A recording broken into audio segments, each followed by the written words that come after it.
Bonjour à toutes et bonjour à tous. Vous l'avez bien compris, nous sommes au rayon littérature française. Alors, quels sont tes livres préférés, Vincent? Bon, je vais faire court, parce que je vais parler que d'un livre, parce qu'on est en pleine rentrée littéraire de janvier. Et alors, je vais parler de deux livres, mais il y en a un que j'ai lu et que je trouve vraiment exceptionnel. Le nouveau François Bégodeau. Bégodeau est un auteur qui s'est distingué il y a quelques années avec son ouvrage Entre les murs, qu'il a écrit, ensuite porté à l'écran, et pour lequel il a obtenu la Palme d'Or à Cannes. Donc il est devenu très connu grâce à ça. Rien à voir avec Entre les murs. Son dernier roman s'appelle La blessure, la vraie. Alors c'est vraiment très bon. Moi je suis vraiment conquis. Je suis pas sûr de lire mieux cette année. Enfin bon, faut jamais dire jamais, mais là il met la barre très haut. Là. On est qu'en février. Il est vraiment très bon. C'est un roman qui parle de son expérience. C'est, on va dire, majeure partie autobiographique. C'est le récit de l'été de ses 15 ans. Donc vraiment pour lui, un instant charnière de sa vie, le vrai passage entre les vacances d'enfant avec papa et maman et on va dire le passage à l'âge préadulte, donc en d'autres termes l'adolescence. Donc c'est un roman sur l'adolescence, écrit avec beaucoup d'humour déjà, beaucoup de style mais surtout beaucoup d'humour, beaucoup de dérision. Les personnages sont des ados. Ça se passe en 86, mais bon, ça pourrait être aujourd'hui. Hein, les ados n'ont pas changé. Donc un mélange de légèreté absolue et de gravité en même temps, puisque ça cogite pas mal dans les têtes.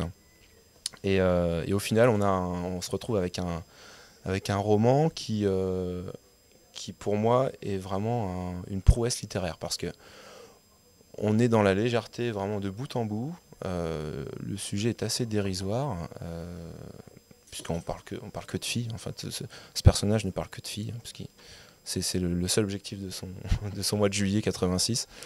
Oui, ça se passe sur un mois. Ouais, ça se passe. Voilà, c'est des vacances. Voilà, c'est des vacances avec ses parents. Et, ça se passe donc sur un mois de juillet, en Vendée. Donc on n'est pas très loin d'ici. Est-ce qu'il va l'adapter en film? J'en sais rien, pourquoi pas, je sais pas, il faudra lui demander. Mais en tout cas, voilà, bon, c'est difficile parce que il parle de pas mal de choses, comme je disais, qui sont plutôt futiles. Mais en même temps, bon, le roman s'appelle La blessure, la vraie, donc il y a cette espèce d'arrière-plan un petit peu dramatique, enfin faussement dramatique, parce que nous on rit beaucoup.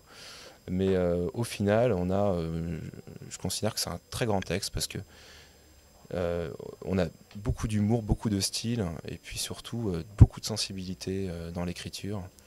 Et pour moi, c'est vraiment de la grande littérature qui ne dit pas son nom, parce que ça paraît facile, c'est amusant, et en réalité, derrière, il y a quand même un gros travail d'écrivain, et superbe réussite, quoi. Donc, c'est publié chez Vertical, je vous conseille, parce que c'est un roman de garçon, mais qui amusera beaucoup les filles aussi, et c'est vraiment très bon, quoi. François Bégodeau. Et donc, le prix Béatrice 2010. Je fais un petit focus quand même sur un des romans qu'on a très bien vendu l'année dernière, sorti en fin d'année. L'auteur s'appelle Vincent Borel, donc auteur français également. Antoine et Isabelle pour le titre. Et donc on a décerné l'année dernière, chacun, donc Béatrice et moi, un prix. C'était le prix Béatrice 2010, donc le meilleur livre de l'année d'après ma collègue.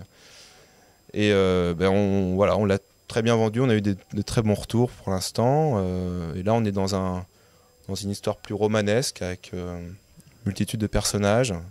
Une histoire qui débute à Barcelone, début du siècle. Et puis on va accompagner un certain nombre de personnages tout au long du siècle, avec évidemment tous les événements de la grande histoire qui s'ajoutent au destin singulier des personnages. Voilà, bon livre, Vincent Borel, un bon auteur, hein, qu'on suit depuis quelques années déjà. C'est publié chez Sabine Vespizer et c'est donc le prix Béatrice 2010. Retenez bien. Merci beaucoup. Et donc à bientôt dans le rayon littérature française.